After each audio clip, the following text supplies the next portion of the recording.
Ya va a entrar el doctor para que pongan la presentación. Por favor.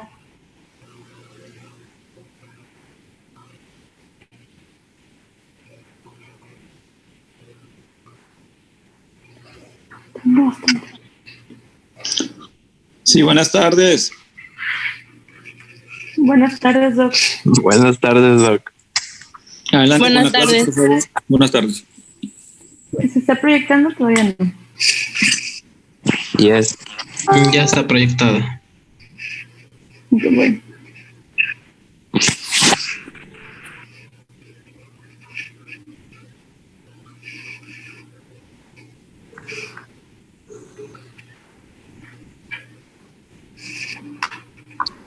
Bueno, buenas tardes. Nosotros, mi compañera Silvia y yo les vamos a hablar sobre traumatismo torácico, heridas penetrantes y no penetrantes.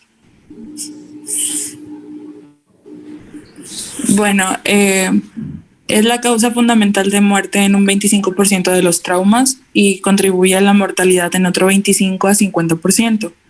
La etiología fundamental de los traumatismos torácicos son los accidentes de tránsito y la gran mayoría de estos son cerrados.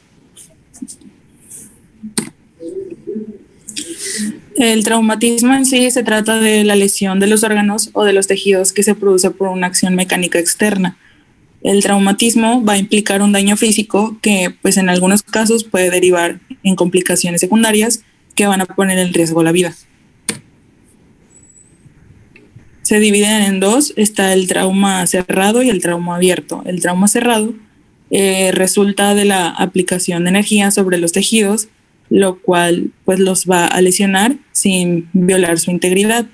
En el trauma abierto, bueno, va a ser todo lo contrario, va a corresponder a una lesión que va a violar la integridad de los tejidos. En el caso del trauma de tórax se define como la lesión que atraviesa la pleura parietal. Abierto o penetrante. Estos son los resultados de heridas punzocortantes y por algún arma de fuego. Dependiendo de la intensidad y magnitud, se manifiestan en minutos a horas. El diagnóstico raramente va a ser un problema. El trauma de tórax, bueno, condiciones que van a amenazar la vida está el neumotórax a tensión, el neumotórax abierto, el neumotórax masivo, el taponamiento cardíaco y el tórax inestable. Lesiones de pleura y pulmón. Bueno, las lesiones de pleura y el pulmón van a causar alteraciones fisiológicas por medio de 3 mecanismos. La primera está problemas del espacio pleural que interfieren con la función pulmonar. En la segunda está la hemorragia de la pared torácica o del propio pulmón. Y en la tercera está trastornos parenquimatosos pulmonares que van a interferir con la capacidad del pulmón para ventilar e intercambiar oxígeno y dióxido de carbono. Las fracturas costales. Bueno, su localización más frecuente va a ser el punto de impacto y a menudo es lateral. Para su diagnóstico está el clínico y el radiológico. En el clínico está la crepitación ósea y signo de la tecla, que es una luxación de clavícula, había leído, cuando se rompe el ligamento coracoclavicular y dolor a la palpación. El neumotórax a tensión. Bueno, se produce por trauma cerrado o penetrante cuando hay aire que entra al espacio pleural, pero pues no va a encontrar salida.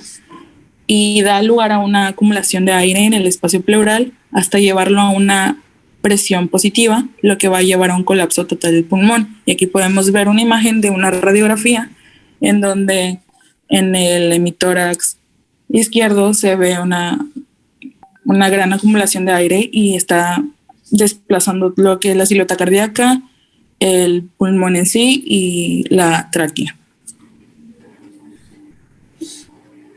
La causa más común es por la ventilación mecánica con una presión positiva en paciente de lesión de una pleura visceral.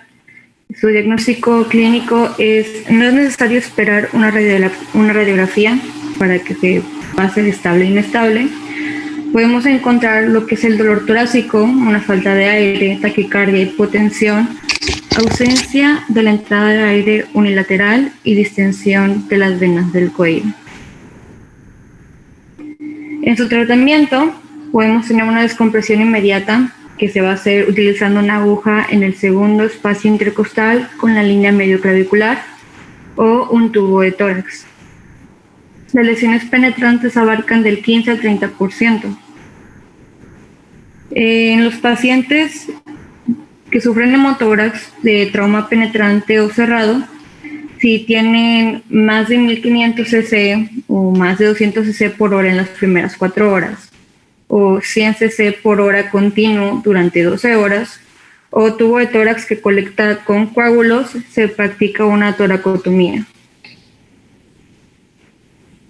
El tratamiento de hemotórax se va a clasificar por grados. El primero es menor a 350 mililitros, que va a tener un manejo más conservador. El grado número 2, que va de 350 a 1500 mililitros, se utilizará una toracocintesis. Y el grado 3, que es mayor a 1500 mililitros, ya podemos practicar una toracotomía. El taponamiento cardíaco.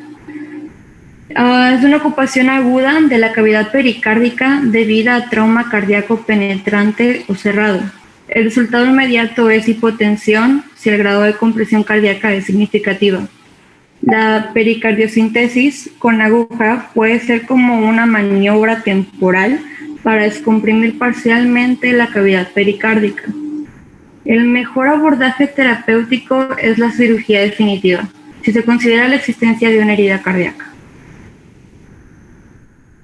Su patofisiología es que va a existir primero un acúmulo de sangre en el pericardio, después va a estar del volumen sistólico, va a haber una disminución del volumen sistólico, va a haber un aumento compensador de la presión aurícula derecha, va a haber un aumento del llenado diastólico ventricular derecho, va a haber un desplazamiento del tabique a la izquierda y una disminución del llenado ventricular izquierdo. Y lo que va a provocar hipotensión, acidosis metabólica, isquemia miocárdica y una disminución del gasto cardíaco. Podemos ver lo que va a ser la triada de Beck, que es una distensión de las venas en el cuello, una ocupación del saco pericárdico, disminución de tonos cardíacos y la hipotensión. Hipotensión más los ruidos cardíacos velados más la distensión de las venas, como ya les dije, era la parte de la triada de Beck, pero solo está presente del 10 al 40% de los casos. Otros signos que también aparecen es la elevación de la presión venosa central con distensión de las venas del cuello, un retorno venoso del corazón derecho aumenta en la inspiración, un pulso paradójico, un descenso de la presión arterial sistólica superior a 10 milímetros de mercurio durante la fase inspiratoria de la respiración y la respiración o el signo de Kussmaul. Su diagnóstico vamos a poder tener un ecocardiograma y en el tratamiento vamos a poner los líquidos para elevar la presión venosa central, una indicación absoluta de toracotomía en sala de urgencias y una evacuación rápida de la ventana pericárdica estable. Las prioridades diagnósticas y terapéuticas de las lesiones y complicaciones es separado, clasificado por colores, que el rojo es el más letal, el azul potencialmente letal, el verde según evolución y amarillo es una solución tardía. En la pared torácica podemos encontrar el enfisema subcutáneo, la fractura de clavícula, fracturas costales y fracturas esternales como una solución diferida. El tórax inestable y atricción del tórax ya va a ocupar una solución inmediata. Las lesiones del diafragma, una solución inmediata, y las lesiones de la columna, una solución más tardía. Hablando del espacio pleural, lo que nos interesa solucionar de inmediato es el neumotórax de tensión, neumotórax abierto y hemotórax masivo. Una solución diferida es un neumotórax y una solución tardía el empiema postraumático y la fibrosis pleural. En la cavidad pleural y pulmonar, la laceración, la atelectasia y la fístula broncopleural va a tener una solución diferida. Pero la contusión y el hematoma ya tiene que ser un poco más inmediato. En el mediastino, hablando de las cardíacas y vasculares, lo que ocupa una solución inmediata es el taponamiento cardíaco y la contusión miocárdica, la laceración miocárdica, las lesiones septales y valvulares y también de los grandes vasos ya va a ser un poco más inmediato. El esófago, la lesión esofágica y la fístula esófago traqueal va a ocupar una solución inmediata. La tráquea y los bronquios ocupamos solucionarlo inmediatamente hablando de una obstrucción de la vía aérea, una solución inmediata en lesiones traqueobronquiales y una solución tardía en la estenosis tráquea bronquial. Y en el conducto torácico nos vamos a fijar más en lo que es el kilo de tórax.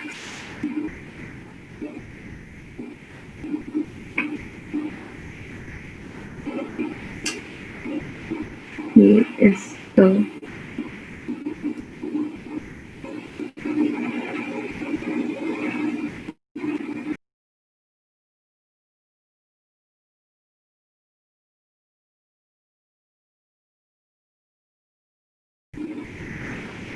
Bueno.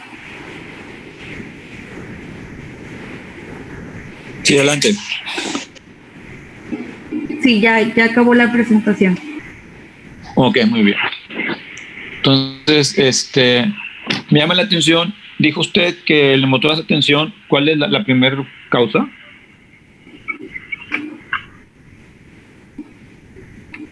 ¿De neumotórax de tensión? Sí.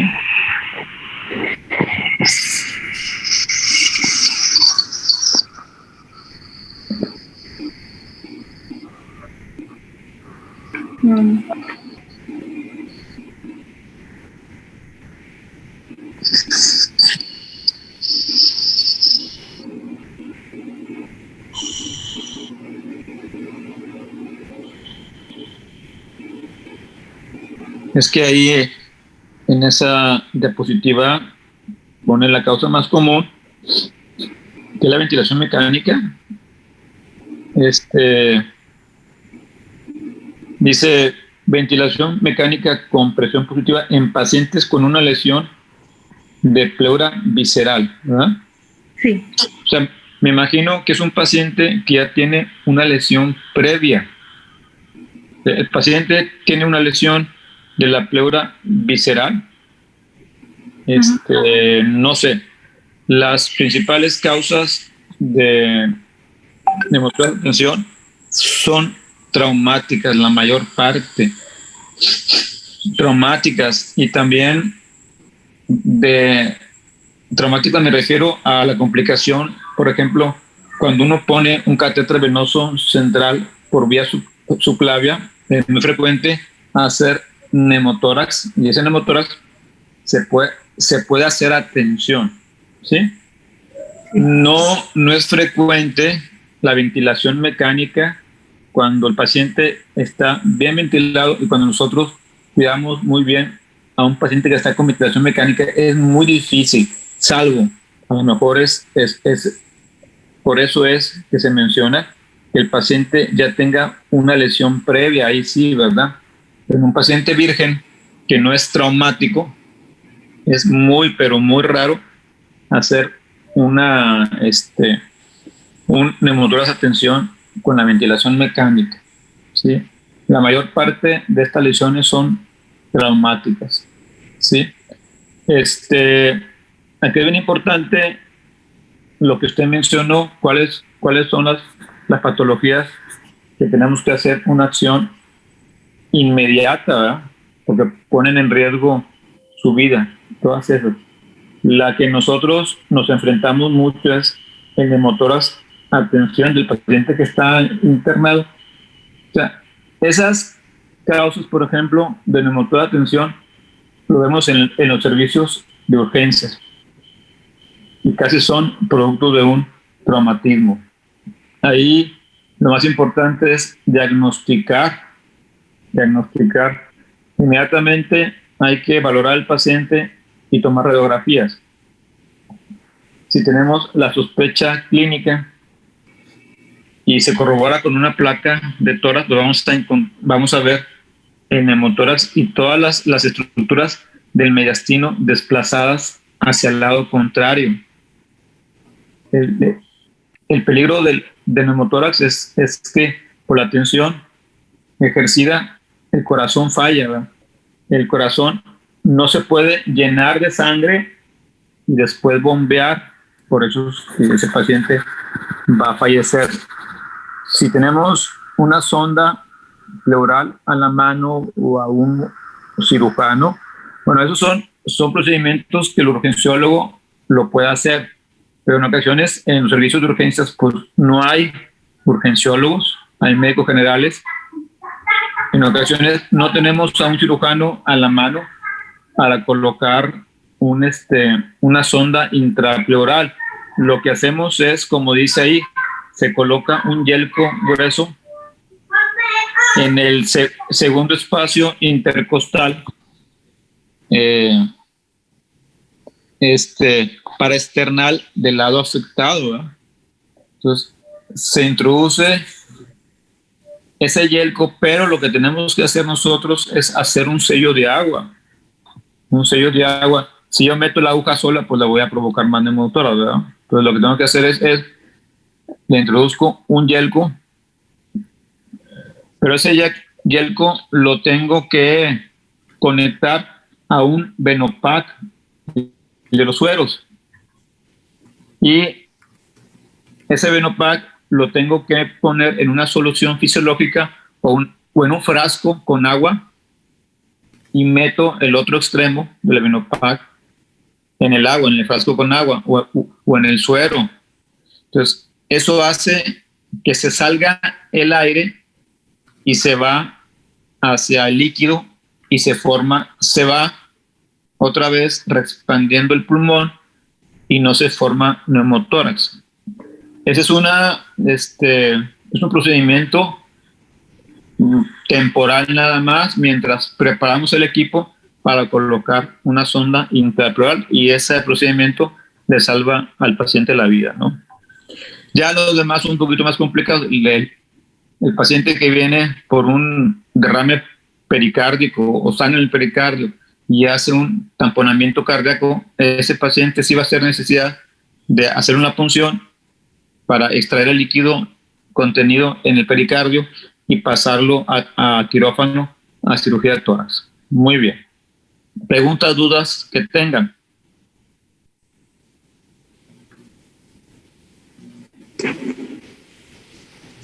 No, doc. Bueno, hay otro tema que esté listo para verlo porque tenemos más tiempo.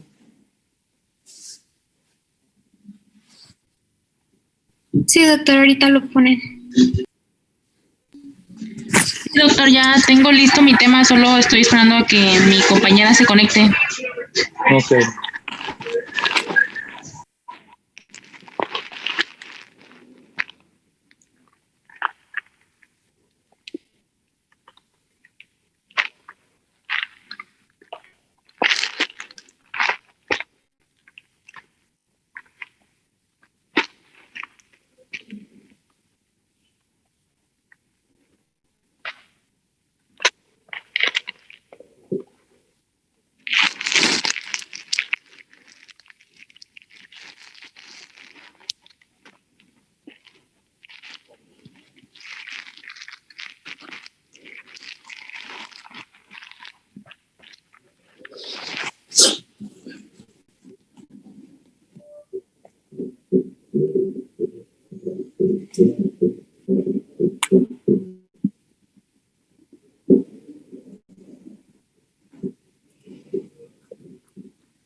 Doctor,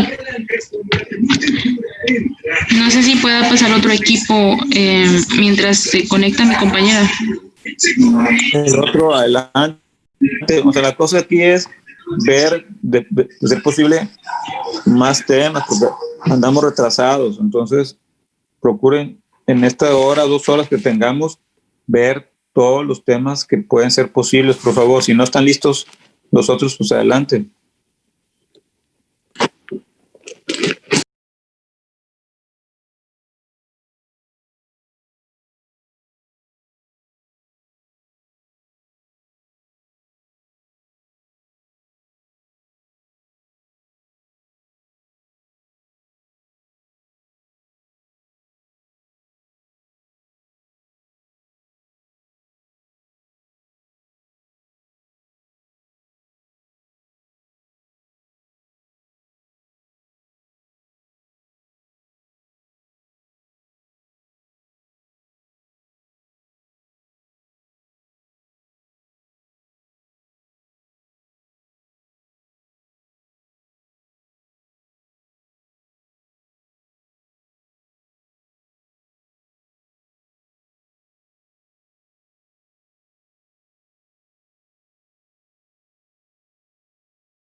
¿Ya se ve la exposición?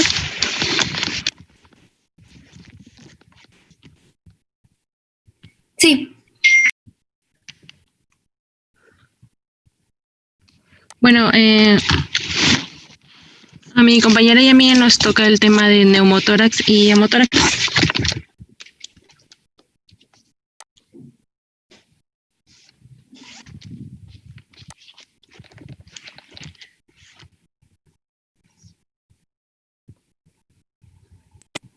Adelante.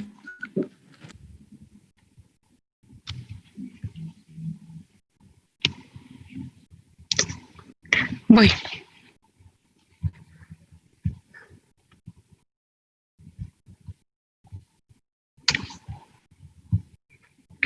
Bueno, el neumotórax es la ocupación de la cavidad pleural por el aire. Se va a clasificar en neumotórax espontáneo, traumático y en iatrogénico. El espontáneo va a ser primario y secundario.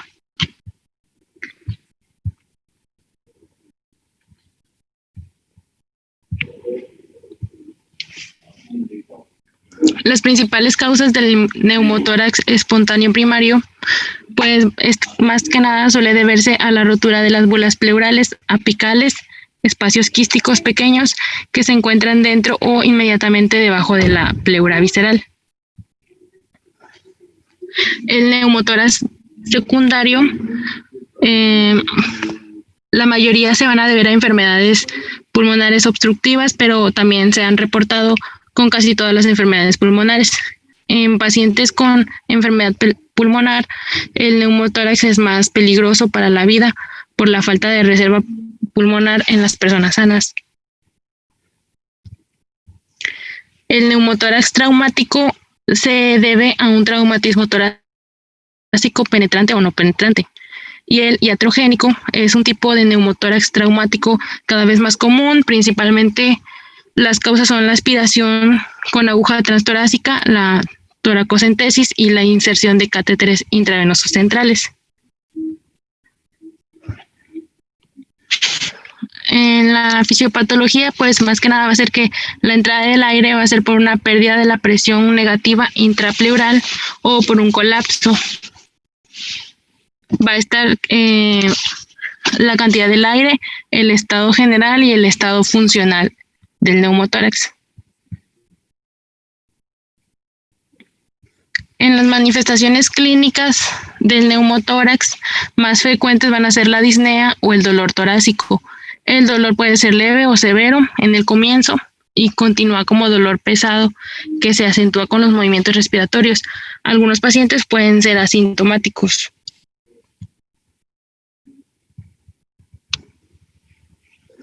En el diagnóstico, pues, va a ser la exploración clínica, el timpanismo a la percusión, la evolución del murmullo vesicular o la disminución de este mismo. El tratamiento, pues, debe cumplir dos objetivos fundamentales, que va a ser la expansión pulmonar y la prevención de las recurrencias. La elección del tratamiento inicial va a depender del tamaño del neumotórax, de la situación clínica del paciente y de la existencia de la enfermedad pulmonar subyacente. Los tipos de intervención del tratamiento quirúrgico también van a ser dos objetivos. El primero va a ser eliminar o resolver la lesión causante de la fuga aérea, y el segundo va a ser conseguir una sínfisis pleural que mantenga el pulmón expandido. Y aquí en la tabla se puede ver las indicaciones del tratamiento quirúrgico en el neumotórax.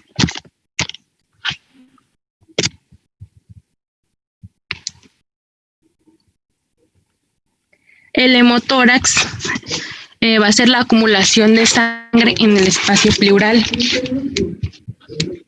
Va a haber tres tipos: los traumáticos, los espontáneos y los iatrogénicos.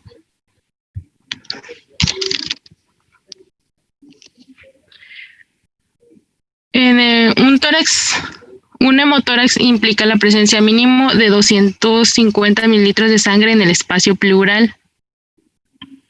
Va a haber mínimo, moderado y grave. Las principales causas, pues más que nada se va a deber a traumatismos, y otras causas pueden ser la rotura de un vaso o también puede ser algún tumor.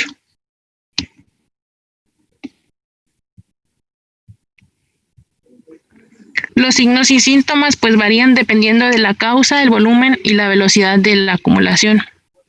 El hemotórax traumático agudo predominan las manifestaciones hemodinámicas y la presencia de dolor torácico, y en los no traumáticos pues manifiestan más que nada disnea. En el diagnóstico cuando va a haber una sospecha, cuando la causa del ingreso al servicio de urgencias o algún antecedente reciente de alguna herida penetrante en tórax, trauma torácico o también toracoabdominal.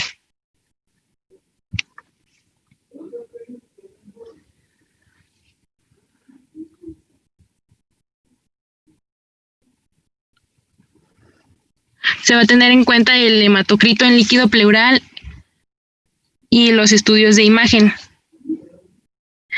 Y el tratamiento en general para el neumotórax va a ser, bueno, para el neumotórax espontáneo primario va a ser la aspiración simple.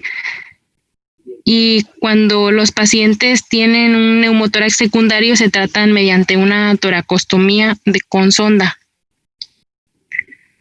Los neumotórax traumáticos deben tratarse también con toracostomía de drenaje, excepto cuando sean muy pequeños. Y en el neumotórax también la mayoría se va a tratar con toracostomía, que va a permitir cuantificar la hemorragia.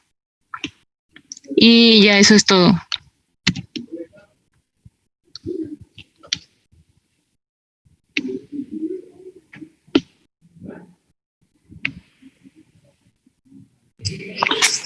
Ahí, por ejemplo, el tratamiento de un neumotórax es en ocasiones el porcentaje de neumotórax. En neumotórax no complicados, casi siempre el porcentaje va a decidir si puede ser un manejo conservador, en ocasiones nada más haciendo una aspiración con una aguja, o la otra es colocar una sonda intrapleural. Con esto se resuelve casi el 80% de los neumotórax no complicados. Se coloca la sonda, se respande el pulmón. Esa sonda puede estar ahí en permanencia 2-3 días.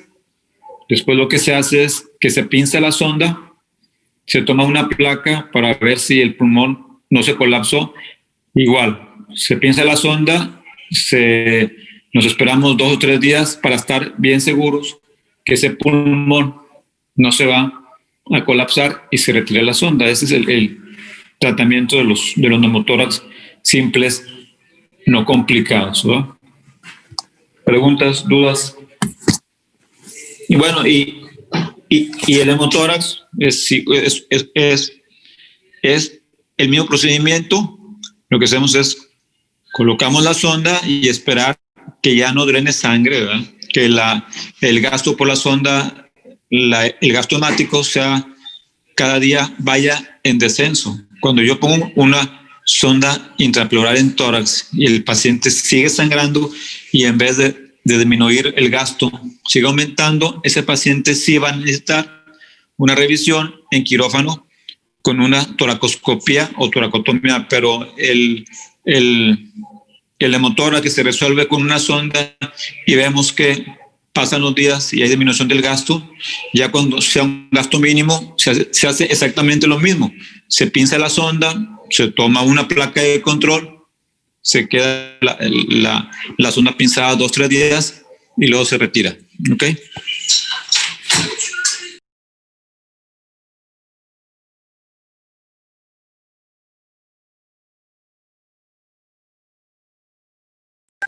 Sí, ya está el siguiente tema para verlo, por favor. Ok, doctor. Si quiere nos volvemos a meter a la misma sesión porque nada más quedan 2 minutos para no cortar a media exposición. Ok.